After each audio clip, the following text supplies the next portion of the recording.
इस कचरे के ढेर के बीच रहने वाले इन लोगों का पेशा कान की सफाई करना है। कान की गंदगी साफ करते करते इनकी खुद की ज़िंदगी भी कचरे में तब्दील हो गई है। कान मैल, कान की सफाई, कानों का मैल निकाल दूँ जी, कानों का इलाज कर दूँ, कानों का फैन निकाल दूँ, कानों की सफाई, कानों में फोड़ा फुंसी हो, नल्ला जाला हो या कानों का मैल निकाल दूँ सर, कानों की सफाई कर दूँ सर, कान का जैसा इलाज हो वो कर दूँ सर, कानों के अंदर फोड़ा फुंसी चीज़ सब हो सर वो इलाज कर दूँ सर जी। जाति से सिंघी कहलाने वाले ये लोग आज भी अपने पुश्तैनी पेशे को ज़िंदा रखने के लिए इस कचरे और इन भिनभिनाती मक्खियों के बीच मौत से बदतर ज़िंदगी जीने को मजबूर है। जब हमारी 10-12 साल की या 15 साल की उम्र हो जाती है तब से हम सर कान का काम स्टार्ट कर देते हैं, तो अपना 20 या 18 साल की उम्र में आते आते हमारे को कुछ 3-4 साल का नॉलेज हो जाता है सर। तो यही हमारा काम है सर, गरीब आदमियों का कान साफ़ करना हमारा खानदानी काम है, खानदानी पेशा है सर। और कोई काम सर हम करते नहीं, इसी से हमारा गुजर बसर होता है सर। नरक समान इन झुग्गियों में रहने वाले लोगों की ज़िंदगी का सूरज कब उदय होगा, बस इसी सोच में इनका पूरा जीवन निकल जाता है। औरों के कान साफ करने की मंशा और लोगों को कान की बीमारियों से दूर रखने का उद्देश्य। ये पेशा करने वाले लोग सुबह होते ही अपने सामान के साथ निकल पड़ते हैं। इनका जीवन अपने आप में कहीं फंस सा गया है, जैसे कान में धूल या मैल फंस जाता है। हमारी जाति में यही काम करते हैं, जैसे कि कान साफ करना हो गया, सींगे वगैरह लगानी हो गई, जैसे किसी जिसके सींगे लगाना, जैसे किसी के घुटने में दर्द हो, कमरे में दर्द हो, एडी में दर्द हो, जी किसी भाई साहब को लकवा हो, बवासीर हो, सबन दोष की बीमारी हो, तो उसकी हम दवा देते हैं गारंटी से सर, गारंटी से दवा देते हैं। पहले कोई पैसा नहीं लेते हैं बाबू जी, पैसा लेते हैं काम होने के बाद में, फ़ायदा होने के बाद में। जब आदमी का फ़ायदा हो जाए, महीने 4 महीने वो पूरी तरीके से अपना तसल्ली कर ले कि भाई मैं बिल्कुल तंदुरुस्त हो चुका हूँ, उसके बाद में सर जो वो इनाम देना चाहें वो ही सर हम ले लेते। सुबह काम की तलाश में निकलते वक्त ये लोग शायद यही सोचते हैं कि आज कोई ग्राहक मिल पाएगा या नहीं, और शाम को बच्चों को खाना मिल पाएगा या भूख मिटाने के लिए अगले दिन का इंतज़ार करना होगा।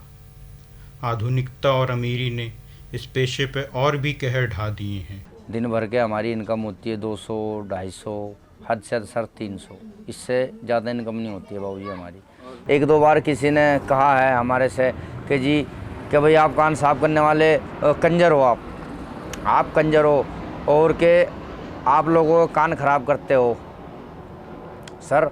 तो कई लोग ऐसे कहते हैं, लेकिन सर आप जानते हो कि हम गरीब आदमी हैं सर, हम अपना घाटा गुजारा करें अपने पेट के लिए सर, हम किसी के कान ख़राब करके सर हमें कुछ मिल थोड़ी जाएगा सर। हमारा खानदानी काम है, हम तो देखो सर यही काम करते हैं, यही हमारा गुजारा है सर। इन अस्थायी झुग्गियों में अपना बचपन, जवानी व बुढ़ापा बिता देने वाले लोगों का जीवन इस कूड़े के ढेर व नाले के बीच कहीं थम सा गया है।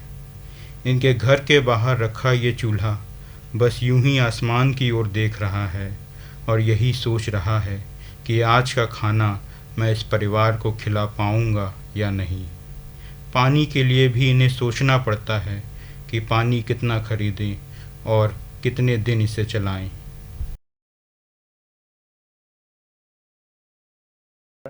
एक डब्बा 15 रुपये का, 10 रुपये का डब्बा देते हैं सर यहाँ पर वाटर वर्क्स वाले, जाट लोगों की वाटर वर्क्स है सर ये। अब क्या करें सर, हम रोज़ का कम से कम 50 रुपये का, 60 रुपये का, 100 रुपये का तो सर पानी पीते हैं। वाटर वर्क्स का पानी सर, उसी से कपड़े धोने, उसी से नहाना, उसी को पीना। इन झुग्गियों की दूरी एयरपोर्ट और दिल्ली के बेहद संभ्रांत इलाकों से बहुत ज़्यादा नहीं है, परंतु फिर भी जब कोई गाड़ी से या कैमरे के साथ यहाँ आता है तो वो यहाँ के बच्चों के बीच कौतूहल का विषय बन जाता है। स्कूल से कोसों दूर ये बच्चे बचपन से ही इस माहौल में ढल जाते हैं। इस टूटे खिलौने के साथ खेलती इस बच्ची का बचपन भी कुछ टूटा सा नज़र आता है। बसंत कुंज के पीछे नाले के किनारे बसी इन बस्तियों में जीवन यापन बारिश के समय और भी कठिन हो जाता है। सांप, बिच्छू और नाले से आती दुर्गंध इनको यहाँ से पलायन करने पर मजबूर कर देती है। जो यहाँ पर जो पानी का मौसम होता है ना सर, सावन जब पानी बरसता है यहाँ पर, तो यहाँ पर पानी में सर इतनी कीचड़ हो जाती है, इतने मच्छर वगैरह और इतने यहाँ पर सांप कीड़े जानवर निकलते हैं कि हमारे कास्ट वालों को, काफ़ी लोगों को खा गए ख़त्म हो गए सर। पर ये थोड़ी सी गर्मी का मौसम जब होता है ना सर, गर्मी के मौसम के अंदर हम इधर हिमाचल साइड के अंदर सर कुछ महीने 2 महीने के लिए थोड़ा कमाने खाने के लिए चले जाते हैं सर। वहाँ पर थोड़ा ठंडा मौसम है, इस हमारे थोड़ा वहाँ पर थोड़ा राहत तसल्ली मिलता है सर। सर फैमिली को लेके जाता हूँ सर, अकेला तो सर मैं क्या करूँगा सर। फैमिली को जाता हूँ लेके, बच्चों को मैं वहाँ पर, और वहाँ पर महीने तो 2-4 महीने रहने के बाद मैं अपना जैसा भी कमाना खाना होता खा कमा के मैं यहीं आ जाता हूँ सर।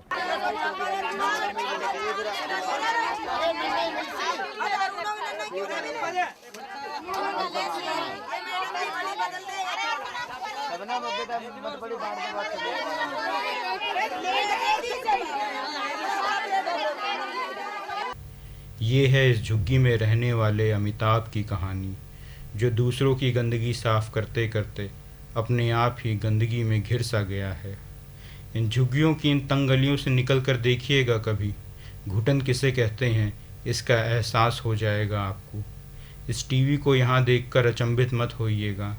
इन लोगों की ज़िंदगी में जो थोड़ी बहुत मिठास बाकी है वो इसी के कारण है। कभी समय मिले तो इन परिवारों से मिलने ज़रूर आइएगा, तब आप समझ पाएंगे कि इस नए जगमगाते हिंदुस्तान में कितने लोग आज भी अंधेरे में रहने को मजबूर हैं।